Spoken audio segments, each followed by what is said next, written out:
Thanks for joining me on this journey, and welcome to the Journey with Jenny podcast on SM Enlightenment Radio or TV, where we hit all the topics that help and encourage you on this journey of life.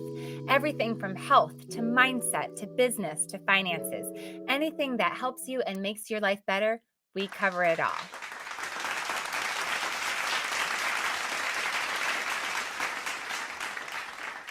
Welcome and thanks for joining me on this journey. And welcome to the Journey with Jenny podcast, where we hit all the topics that help and encourage you on this journey of life. Everything from health to mindset to business to finances, anything that helps you and makes your life better, we cover it all. So last week we talked about mindset, and on this episode, we are going to go into talking about the body today. So, in my business, we talk a lot about the mind, body, skin connection. And probably a phrase that you're very familiar with is mind, body, spirit. And the point is, it's all connected, and we need to nurture and take care of all of them because of that interconnection. So, we spent a lot of time looking at mindset last week, and it was all about it's foundational to all of the things that we want to accomplish, all the goals that we want to be able to do. We need to have our mindset in the right frame of mind. And so let's shift our focus a little bit and take a little dive into the topic of the body. So, some questions we're going to answer tonight are: how can we best nurture our body? And why does it matter anyway? So let's actually start with that one. Let's start with: why does it matter anyway? And what does it take to take care of your body? Why does taking care of your body actually matter? All right. So, number one, why? If you have been given a body, in whatever state it is, if it works, if you don't think it does, then I believe it is your responsibility to take care of it. And there's the phrase, to whom much is given, much is required. I don't know if you have ever heard that phrase before. That was a very common phrase for me growing up. I heard that a lot. And that is what comes to mind in this situation, in this time. So we take care of what we have, right? That's just what we do. You take care of what you have. And further beyond that, I believe that our bodies are gifts from God and that we ought to take care of them. And we take care of the gifts that we get, right? So think about your birthday gifts, think about Christmas gifts, and just different times that you give gifts to one another. We take care of those, right? Those are precious things.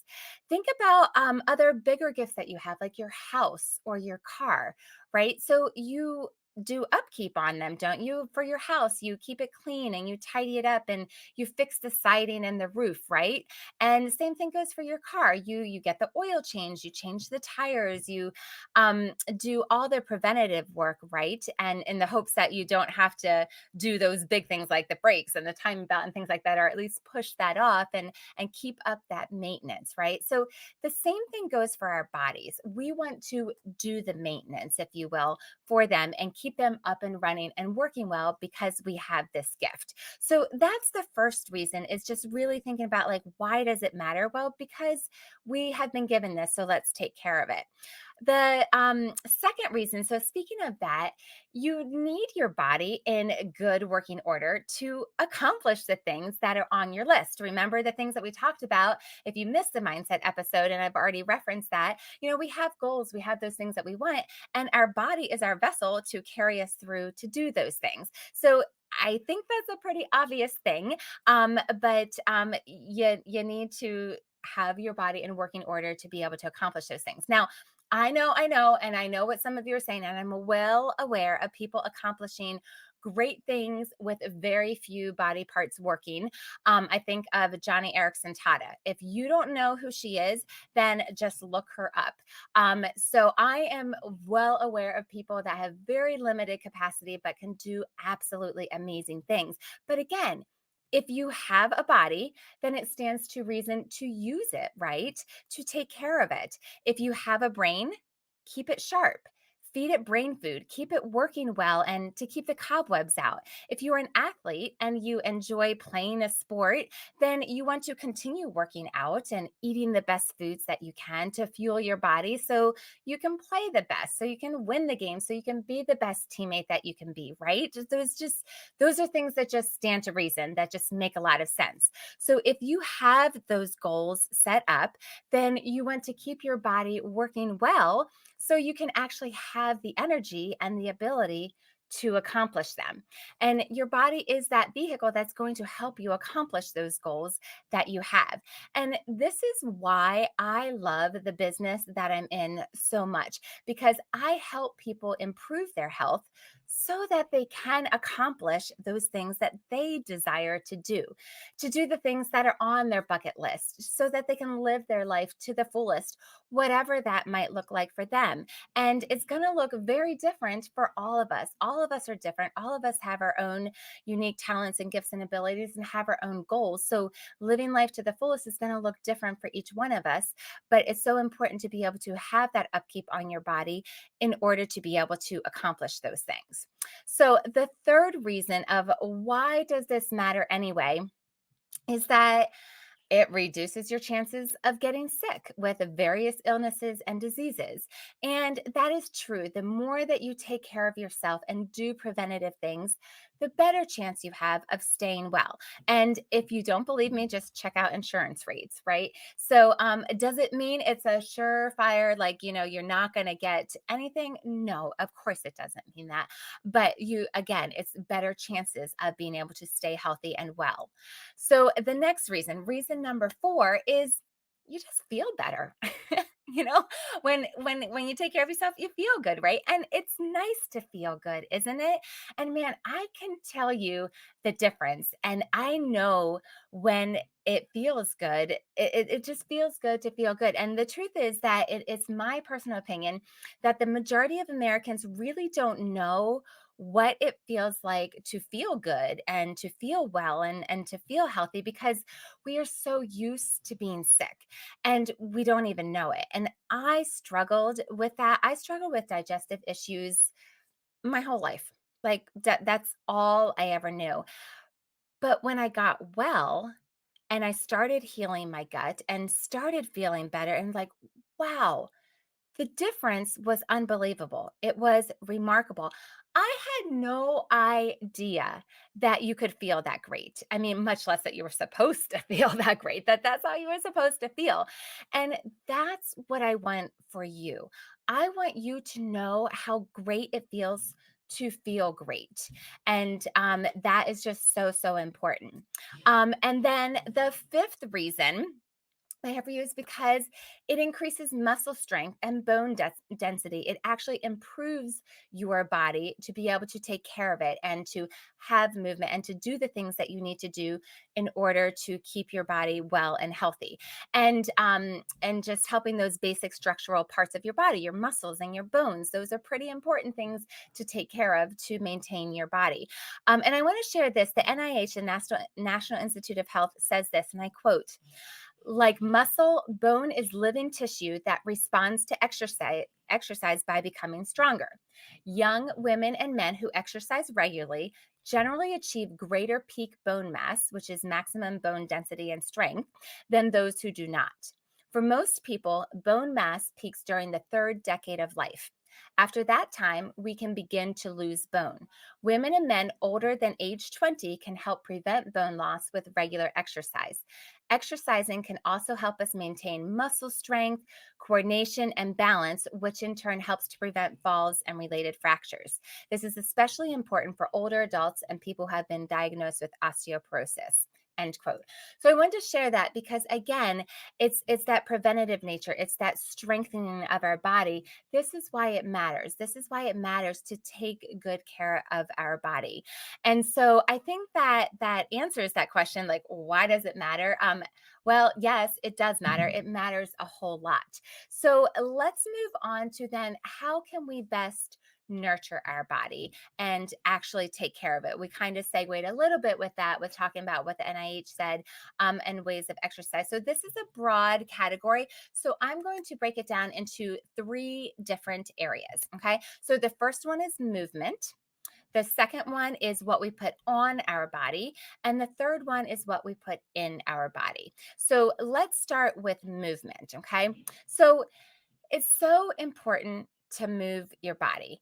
But we have to actually make sure that we do it, right? So again, why? I like to start with why. I like that because if it's just something like, oh, just do that, or here's a suggestion, but like I think our brain works, at least mine definitely does. Like, I need a reason for that. Like, unless you're in the military and you're just taking orders and you're used to that, but even that you have a why. You're like, I know I need to get better so I can survive out there. So why? Why movement? Why do we need to move our body? So, number one, it makes you happy. Did you know that? Literally, scientifically, it makes you happy because it releases hormones like endorphins and serotonin. So, it literally makes you happy to exercise, to move your body. The second reason that we should have movement is that regular exercise can prevent the risk of diabetes and cardiovascular diseases. Okay. So, kind of like what we were talking about, preventative things about why it matters, it really can help prevent different diseases.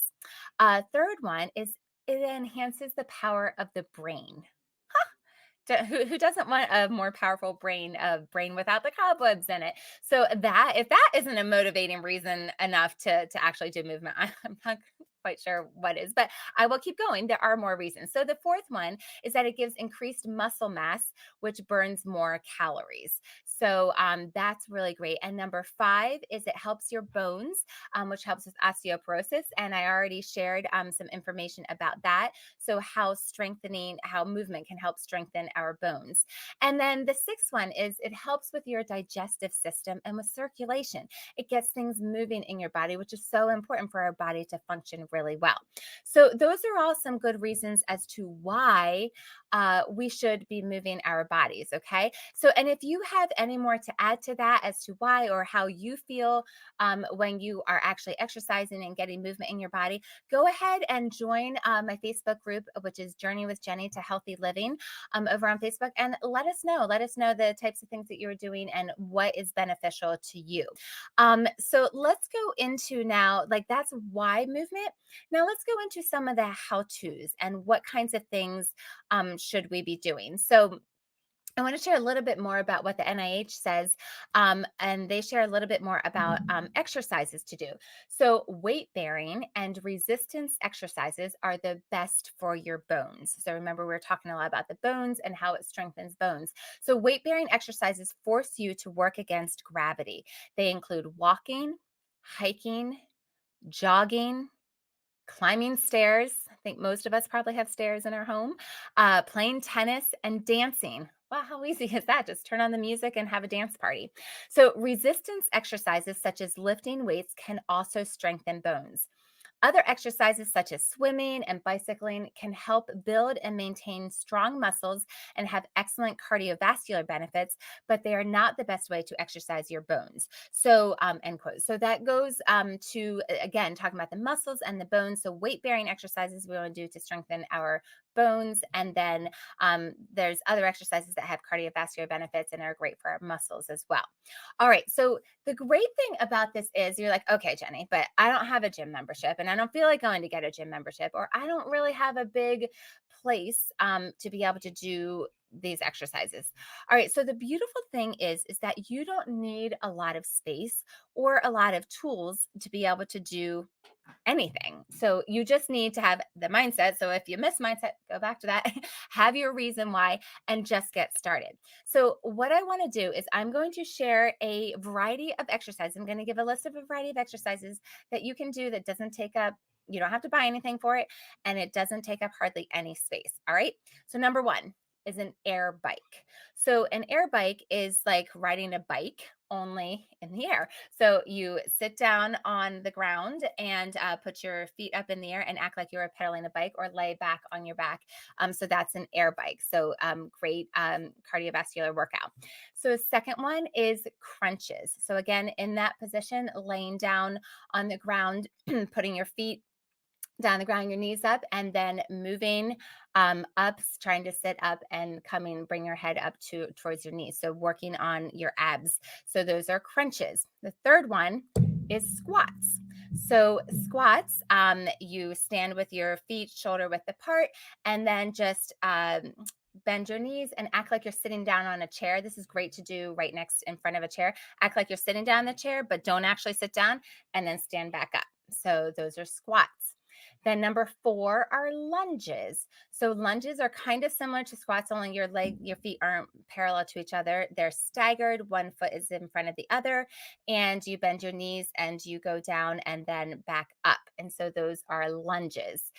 Number 5 are star jumps. So, and that is exactly what it sounds like. You're standing, it's not a jumping jack, it's different than that, but you stand and you jump into the air and your arms go up and your legs go out. So it's like a star or a big X. So that's a star jump.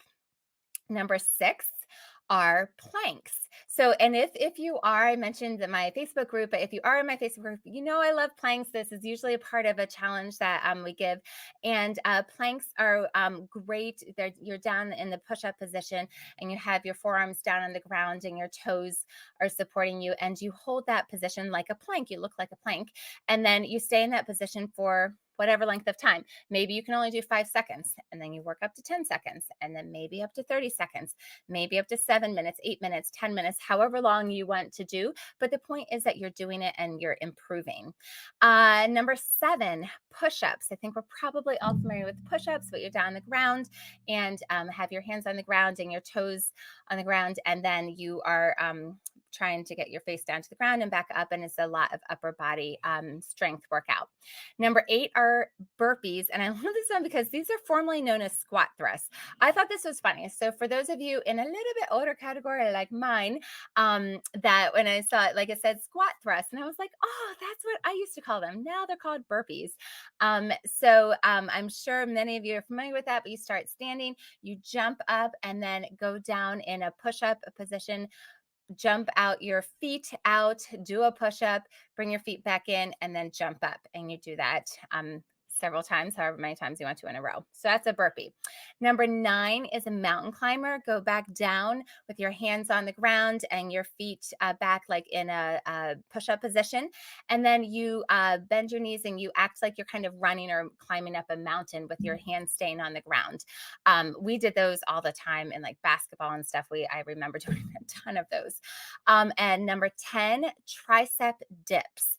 So your tricep is this part of your arm. It's that muscle. And so this is great. So get that chair back out and you put your hands on the edge of the chair and your butt is in the air and your feet are on the ground. And then you lower your butt down towards the ground and come back up. And so that is working your triceps. So those are tricep dips. And then the last one, number 11, are bicep curls. So doing curls like this, you can do them without anything in your hands, but you can just grab something in the house like a soup can or laundry detergent bottle. I know my brother with his sports teams, his college team that he trains during COVID times, they are really creative with the things that they did and how they worked out the kids that were, at their houses. So you can get creative too, and you can use the things that are around you. So those are a lot of different ideas of different specific exercises that you can do. And then what do you do then? What do you do with them? So you can do a lot of different things. Pick several exercises and then do 3 rounds of them, of like 8 to 10 reps. Start with however many you want to. So for example, you pick squats, lunges, and tricep dips, let's say. So then you do squats. So you do 8 squats and then do which ones did I say? I don't remember the push-ups, or I don't think it was push-ups, but squats, lunges. Do 8 lunges and then 8 tricep dips, and then take a short break, and then go back and do another round. But start small. Uh, Start with what you can. And remember, start with something so small that you cannot fail. Like maybe it's actually just putting on your shoes, just starting there. And then the next day, put them on again. And then eventually work up to actually starting into doing a couple exercises in every day, move up a little bit more. So, those are some ideas of things that you can do. You can squeeze in exercises where you can for calls that you're making if you're working at home or even in office. You can go for a walk when you're listening to a call or on a call. You can do squats on a call. You can, like, maybe in between your calls, you can just get up and do some lunges or do some squats and tries to squeeze that in. So there's a lot of different things you can do. You can also get a subscription to an online service. There's a lot of different things. There's something like Beachbody that you can do. A friend of mine does that, Karen Mann. So you can reach out to her if you are interested in knowing more about that. Her email is kdm653@gmail.com. I will put that and her link in the show notes, but that's an idea. You can get DVDs. I would say videos, but like that definitely shows my age too. But like I have old ones of kickboxing and Pilates and yoga, like all kinds of things that you can just do on your own that you don't need a lot of space. There's also a lot of apps out there. One of the ones that I love is the app called Seconds, Seconds. And that's really great. So the things that we were just talking about doing, like 3 rounds of 8 reps, you can set that up in your phone with how long you want for each one and have rest time. And it beeps and it alerts you and tells you when to go into the next one. So there's a lot of great apps that you can use to really keep you on track. And I do want to say, make sure that you are doing the exercises correctly. If you have questions, reach out to someone. You can see pictures, you can see videos of examples of these, and check your form and make sure, because you don't want to injure yourself. You're just trying to get some movement into your lifestyle. So lifehack.org is a great one. You can go and see the pictures of correct form. There's a lot of different places that you can go online to see what good form looks like. So make sure you're doing that as well. Also, make sure it's really important to do warm up and cool down, especially as more advanced in age like myself. Like it becomes even more and more important. I remember doing pickup ball like back in the day, and just like 5 in the morning, and like all the older guys would be, warming up and doing this. And like in my young mind, I'm like, oh my gosh, like that's just ridiculous. I roll out of bed and go play. But now I get it. Like, so it really is important to do those warm ups and those cool downs and those stretching. Stretching, you guys, stretching is so, so important. Yoga is a great thing to do for this. I definitely encourage you to incorporate yoga and stretching into your routine. Again, you can find ideas and routines online. There's a great subscription service for yoga called Unity of Health. So you can go to their website and check out different ideas. So it's www.unityofhealth.com. And again, I can put that in the show notes as well for you to check out. But there's a lot of great things that you can do. And I just want to give you a couple more quick ideas that I thought were really, really creative and clever. So get creative with these things. So one of them is a lot of us in the business world are doing networking and meeting, for coffee dates and coffee one-on-ones. And typically you meet at a restaurant or, for coffee and to get to know one another. So this one time, we actually met at a park and then walked. And I was like, oh, that's brilliant. I had never done that before, but it was so smart because you're getting exercise, you're outdoors, and you're still accomplishing your goal of meeting someone and getting to know them. And yes, it was 24 degrees outside. So you can do this. But just think outside the box and get creative about ways that you can incorporate movement into your day. And then here's another very clever one. I had a friend of mine tell me this recently, that when she's brushing her teeth, so typically, hopefully, you're brushing your teeth for 2 minutes. A lot of people that have the timer on their toothbrush, It's 2 minutes. So in the morning, when she brushes her teeth, she does squats. And then in the evening, when she brushes her teeth, for those 2 minutes, she does a wall sit. And it's great prep for skiing or for whatever sport or just general life. So that's a great way, like something you're already doing, like that habit stacking, just adding on something else into something that you already have scheduled in your day. So I hope those are helpful ideas for you to really be able to see how can I get movement into my day? Why is it important to get movement into my day? And hopefully that gives you some creative license and some ways to really incorporate that in. So we're going to go to break right now, but we'll be right back with more on how to nurture our bodies. And we'll be looking at what we put on and what we put in our bodies after the break. So you're listening to SM Enlightenment Radio and TV and the Journey with Jennie podcast. We'll be right back.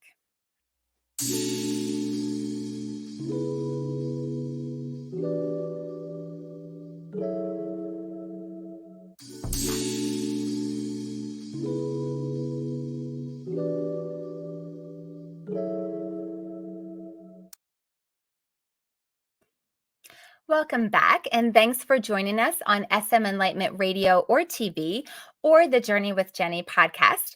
I'm Jennie, and we are talking about the mind body skin connection.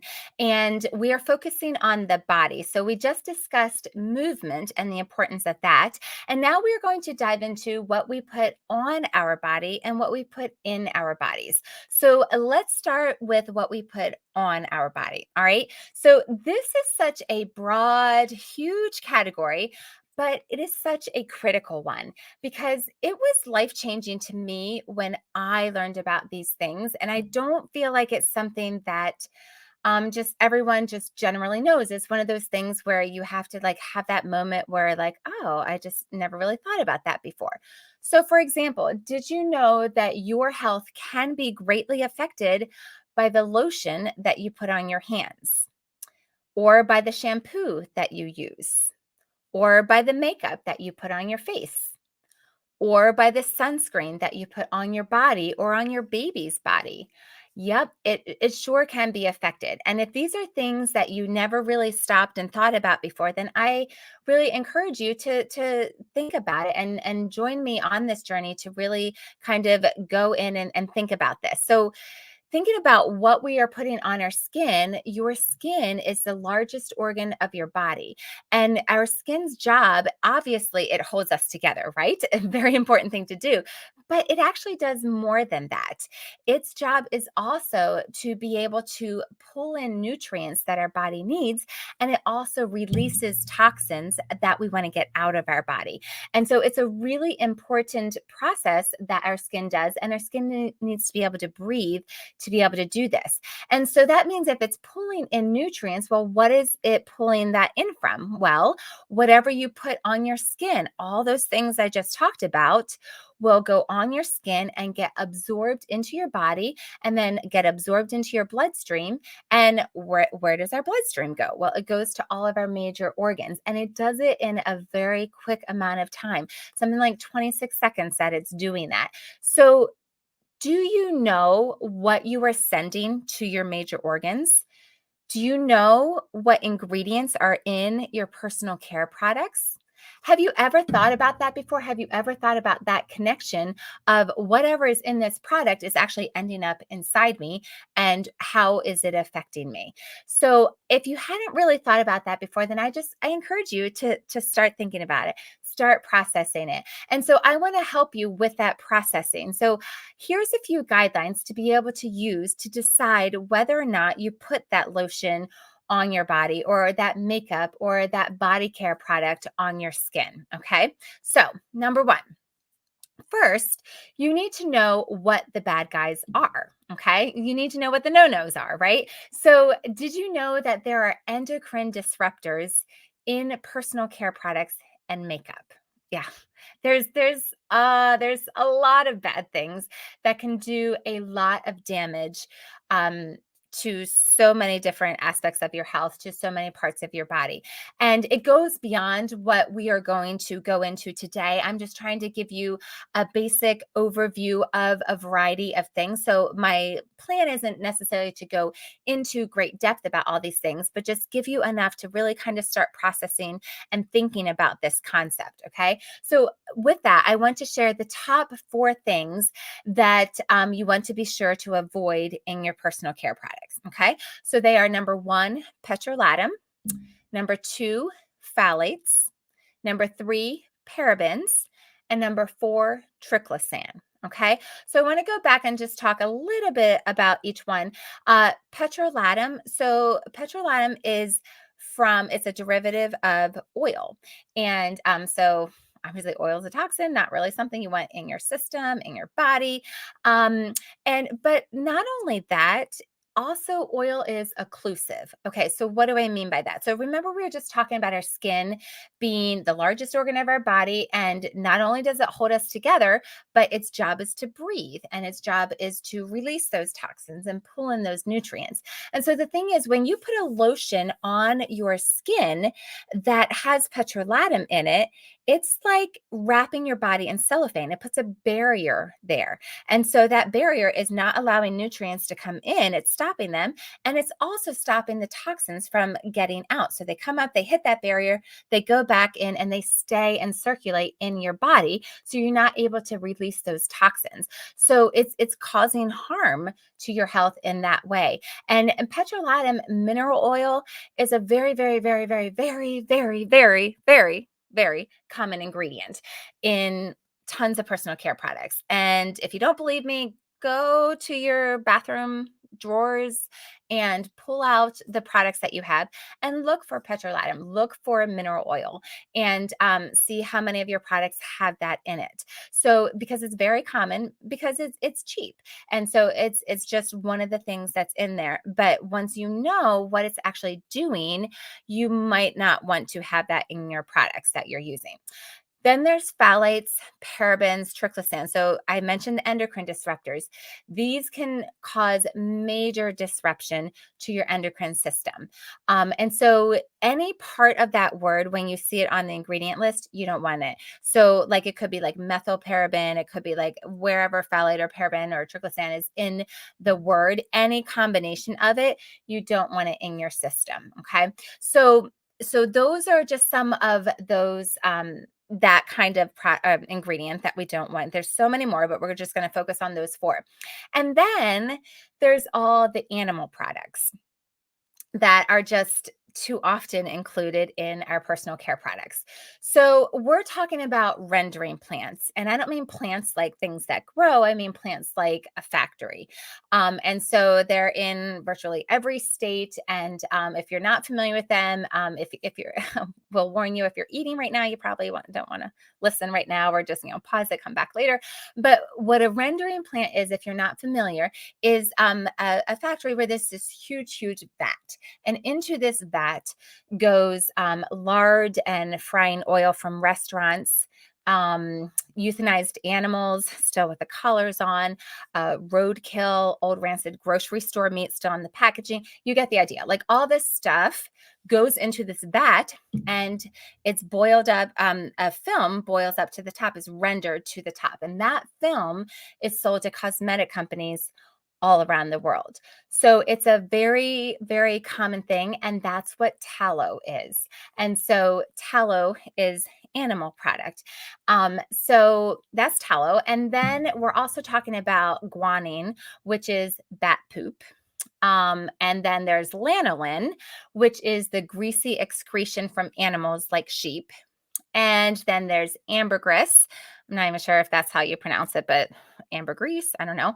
But what that is the waxy oil that lines the whale's stomach. How and why it ended up in your personal care products, I don't know. So we don't have time to go into all of those, and there's so many more in greater detail today. But if you'd like to know more, just let me know. I can do an episode on it if you want.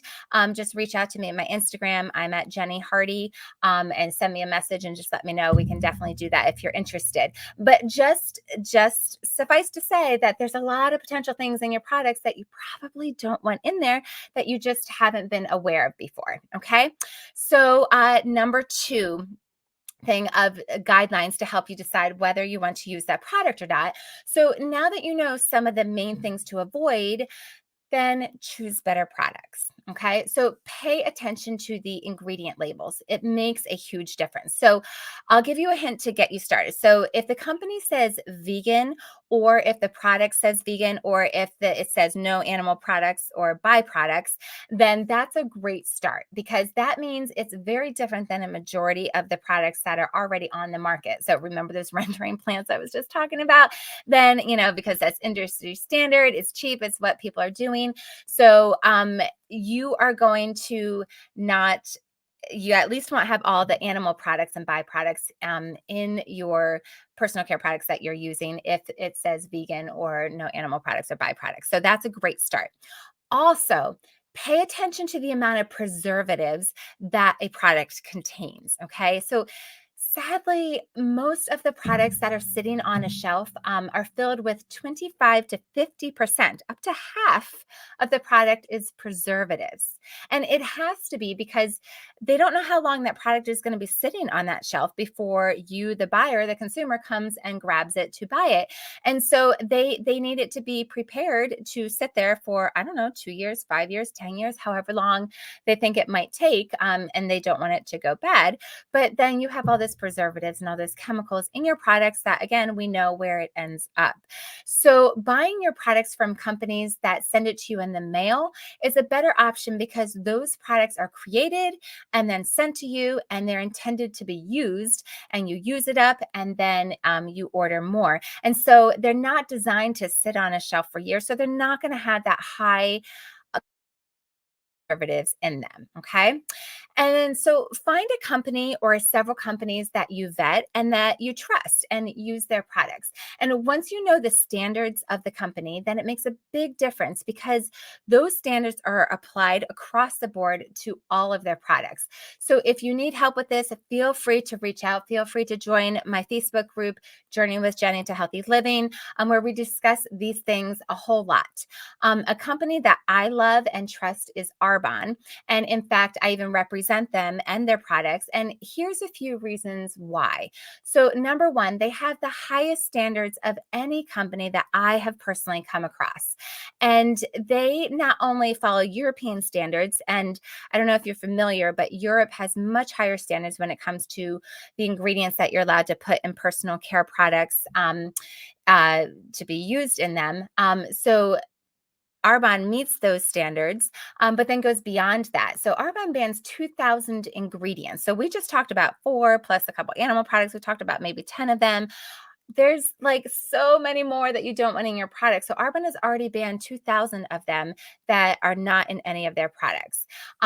Number two, they are vegan. And so there's no animal products or byproducts in anything. And number three, it uses the best, most potent botanicals that have amazing effects on the body. So it actually works and does good things for your body. So it's pretty amazing.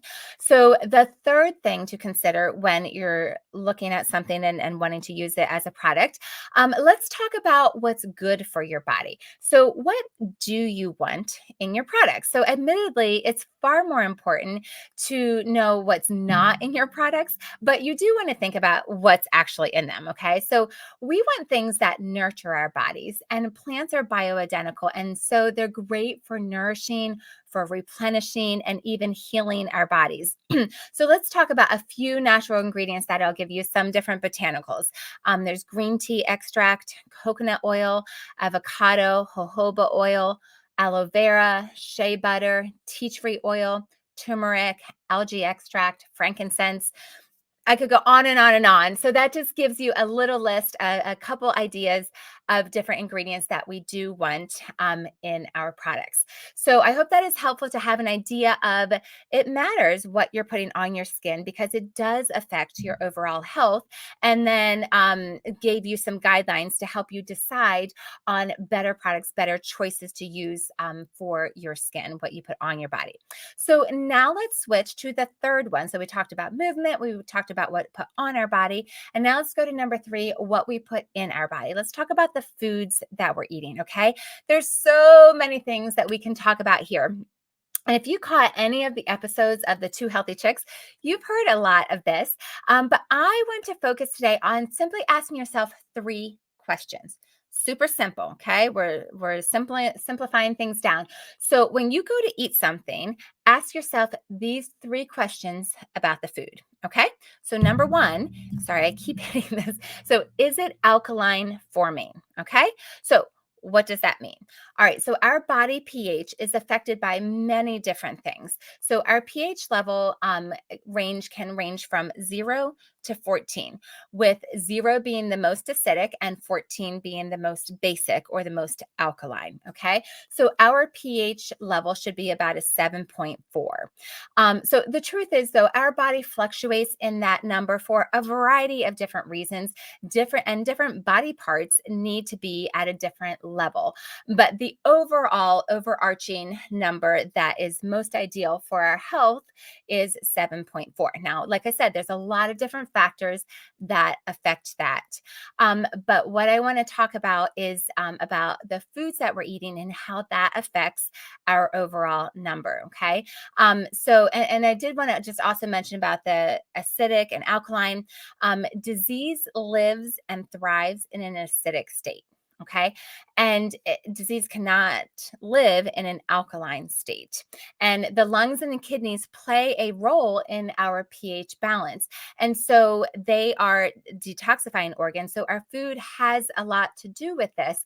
And so we want to be eating foods that are alkaline forming because the reality is that we don't have to work to get ourselves into acidic state. That we tend to go there just by the things that we do and the foods that we're eating. That is where we want to get out of that acidic state. So we want to be aware of what the foods that we're eating, what direction they're going to take us. Okay. So let me give you some examples of what I'm talking about. Okay. So examples of acid forming foods are canola oil, cranberries, rice cakes, corn, beef, black beans, chickpeas, American cheese, white sugar, peanuts, white rice, coffee, fruit juices, soft drinks, and alcohol. Okay, so those are all things, just a few examples of some things that will be acid forming, send us towards an acid state in our body.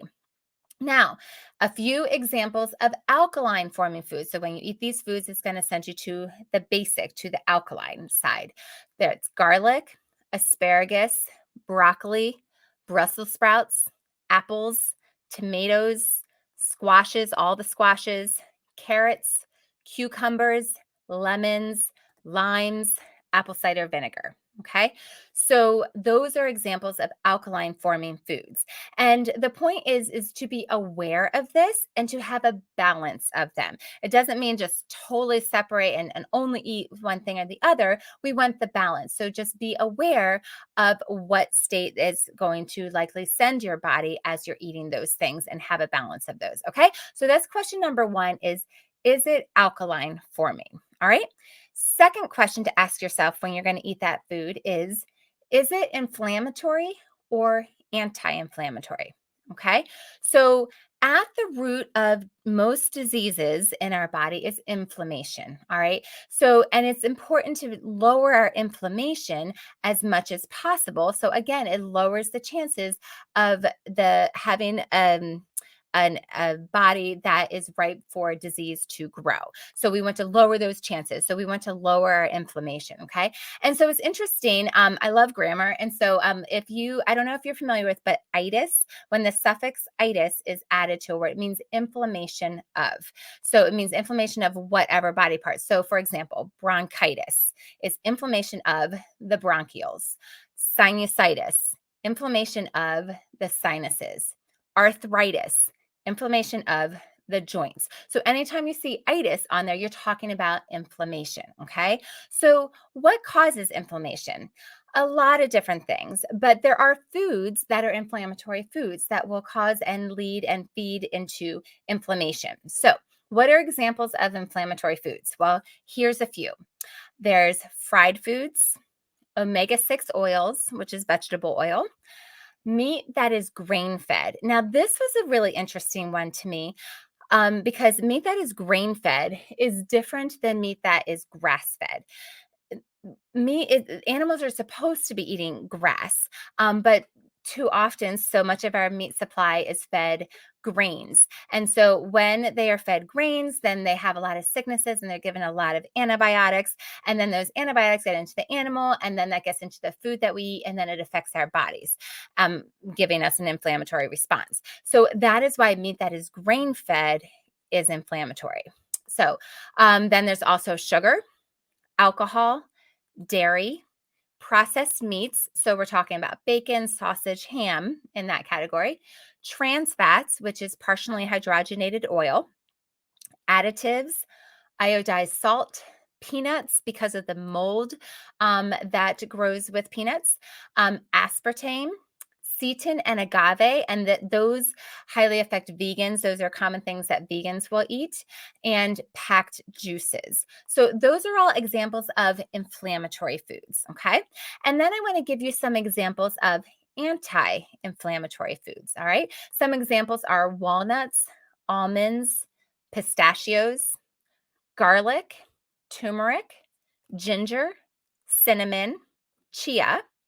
And then there's tuna, trout, salmon, sardines, mussels, olive oil, green leafy vegetables, avocados, citrus fruits, berries of any kind, and grapes. So, those are all examples of anti inflammatory foods. So, again, it's an awareness continuum. Be aware of the foods that you're eating. Ask yourself, is this inflammatory or is this anti-inflammatory? Is this going to add to inflammation and a state of a place to harbor disease, or is this going to be something that is going to kick that area to the curb to clean things up and to not let inflammation grow in your body? All right. So that was question number 2 to ask yourself when you eat a food. And then the third question that I want to encourage you to ask yourself before you eat something is, how do I feel when I eat it? Guys, this is so important. Pay attention to how you feel. This is key. Do not discount this because every body is different and you need to listen to yours and know what feeds it well, what makes you feel good and makes you feel well. And this is not me telling you what to do. This is about you figuring out what works well for you, what energizes you, what makes you feel well. So don't discount that because I think too often it's just like, oh, we just eat and we don't realize there's any connection between the foods that we are eating and how we actually feel. So slow down, take a moment to think and process and understand that yes, these foods are affecting me. The question is how? How do I feel? Do I feel energized and alive and awake and thinking clearly and ready to take on the day? Or do I feel sluggish and feel like I need to crawl back into bed or take a nap or I have cobwebs in my brain or I feel my stomach feels inflamed and is distended? Like, what do I feel? How do I feel when I eat that food? So, those are the 3 questions that I encourage you to ask before you eat something. Number 1, is it alkaline forming? Number 2, is it inflammatory or anti inflammatory?